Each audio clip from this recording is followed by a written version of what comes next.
Before positioning the wall plate, measure the distance between the furrings and cut the wall plate undercladding accordingly. Slide the undercladding onto the wall plate. Rest the wall plate in the notch of the furring and position centrally. It should be approximately 5 mm back from the furring top cap at each end.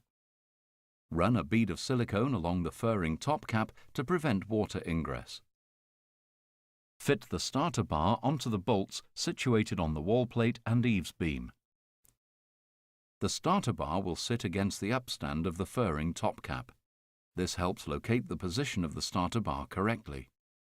Repeat for the other side of the roof. To permanently fix the wall plate to the wall, first drill through along the wall plate with an 8 mm masonry drill through the wall plate and into sound masonry.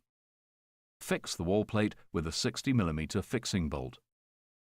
Don't fully tighten. Allow slack for rotation. Check the level of the wall plate with a spirit level before permanently tightening.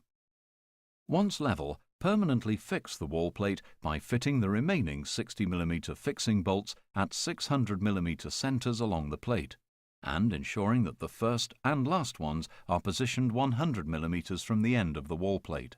Some fixings shown in this DVD are for studio build only. Please refer to your installation guide for the correct fixings required. Permanently tighten the M5 flange nuts on the bolt.